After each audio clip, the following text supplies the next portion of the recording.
ዩናይትድ ስቴትስ ኦፍ አሜሪካ ውስጥ ሆናችሁ ግሪን ካርድ ከሌላችሁና በስራም ሆነ በተለያዩ ምክንያቶች ወደ አሜሪካ ሄዳችሁ የስራ ፈቃዳችሁና ግሪን ካርዳችሁን ፕሮሰስ ለማድረግ በዝግጅት ላይ ከሆናችሁ ይህ ቪዲዮ እናንተን ይመለከታል።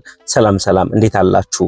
ዳጊ ነኝ ከዳግላስ ትራቭል። ከሰሞኑ የትራምፕ አስተዳደር ግሪን ካርድ ፕሮሰስ ለማድረግና የውጭ ሀገር ሰራተኞች በሚቀጥሩ ድርጅቶችና ከተለያዩ ሀገራት ወደ አሜሪካ ተጉዞ ስራ የሚሰሩ ግለሰቦች ላይ የመኖሪያ ፈቃዳቸውን ለመጨረስ የክፍያ ጭማሪዎች አካሂዷል። በዛሬው ቪዲዮ በአሜሪካ መንግስት ግሪን ካርድን በተመለከተ የተወሰኑ አዳዲስ ውሳኔዎችና ክፍያውን በተመለከተ ጠቃሚ መረጃዎችን እናጋራችኋለን። ሐሳቡን ከወደዳችሁት ቪዲዮን ላይክ ማድረግና ይጠቅማችኋል ብላችሁ ለምታስቧቸው ወዳጆቻችሁ ማጋራት እንዳይረሳ።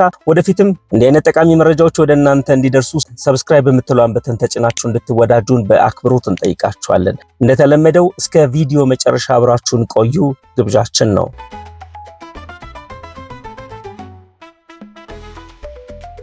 እንደምታውቁት ከሰሞኑ ዓለም በተለያዩ ችግሮች ተወጥራለች። በተለይ መካከለኛው ምስራቅና የአረቡ ዓለም ውጥረት ላይ ነው። እነዚህ ውጥረቶች እንዲባባሱ አሜሪካን ተጠያቂ የሚያደርጉ ብዙሃን ናቸው።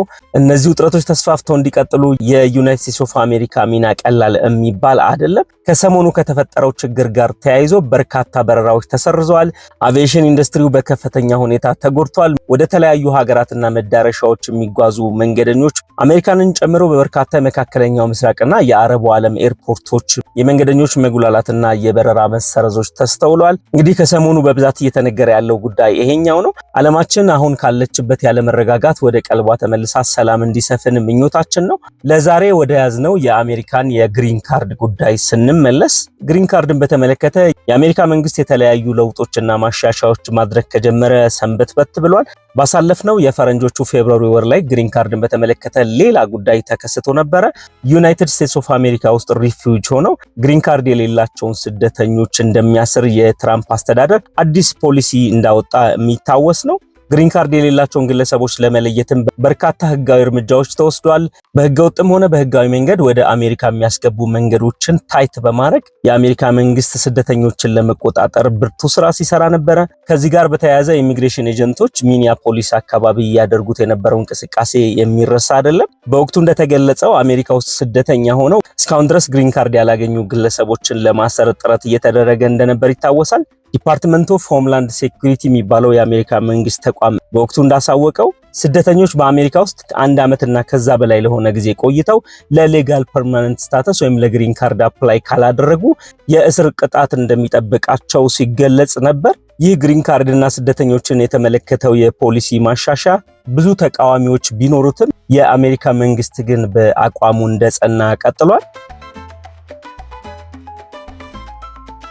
ግሪን ካርድን በተመለከተ በትራምፕ አስተዳደርና በአሜሪካ መንግስት ከተወሰኑት ውሳኔዎች መካከል አንደኛውና በወቅቱ አነጋጋሪ የነበረው 2026 ከገባ በኋላ በትራምፕ አስተዳደር ከተወሰኑ ውሳኔዎች ሌላኛው ለዩናይትድ ስቴትስ ኦፍ አሜሪካ አደገኛ ናቸው ተብለው የታሰቡ የተወሰኑ ሀገራቶች ተለይተው ላልተወሰነ ጊዜ ግሪን ካርድ እንዳያገኙ የተወሰነው ውሳኔም የሚታወስ ነው። እንግዲህ አሁን ማርች 2026 ከገባ በኋላ ደግሞ ግሪን ካርድን በተመለከተ አዲስ መረጃ ከወደ አሜሪካ ተሰምቷል። ይህ ግሪን ካርድን የተመለከተው አዲስ ጉዳይ በስራም ሆነ በተለያየ መንገድ ወደ ዩናይትድ ስቴትስ ኦፍ አሜሪካ የሄዱ ግለሰቦች በቋሚነት ለመኖር የሚያስችላቸው ግሪን ካርድ ለማግኘት የሚከፍሉት ክፍያና አፕላይ ለማድረግ ያለው ፕሮሰስን በተመለከተ ነው። ይህ ጉዳይ በዋነኛነት የሚመለከተው የግሪን ካርድ ፕሮሰሳቸው በቶሎ እንዲያልቅላቸው የሚፈልጉ ግለሰቦችና እነዚህን ግለሰቦች በስራ ወደ አሜሪካ ያስመጡትን ተቋማት ትኩረት አግኝቷል።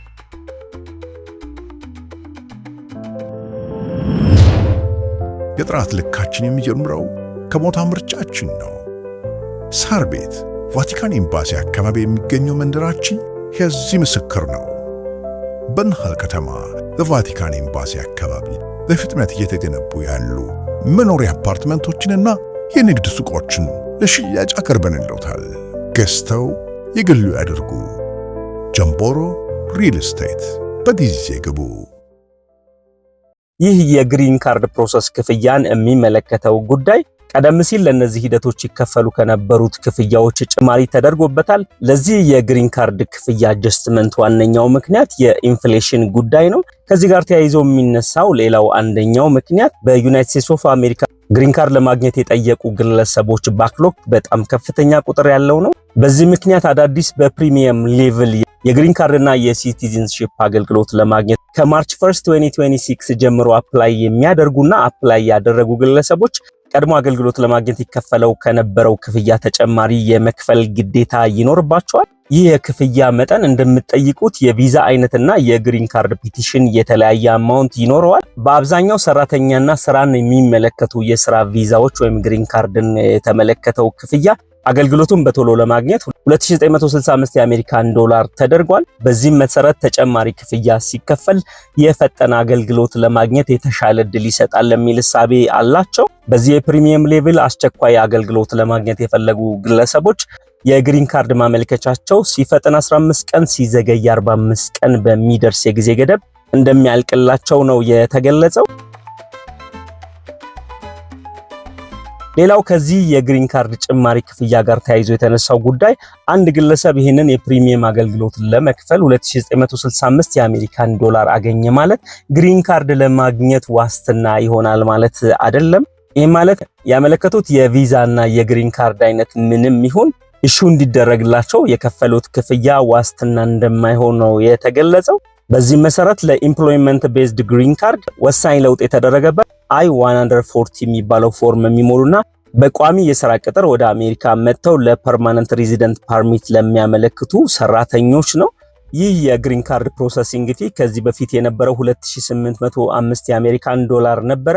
በአዲሱ ጭማሬ ግን 160 የአሜሪካን ዶላር ተጨምሮበት 2965 የአሜሪካን ዶላር ተደርጓል። በኤች1ቢ እና በኤል1 ቪዛ ወደ አሜሪካ ለሚገቡና I-129 የሚባለው ኢምፕሎይመንት ቪዛ የሚያመለክቱ አመልካቾችም ሂደቱን ለማስኬድ ተመሳሳይ ክፍያ ይጠበቅባቸዋል።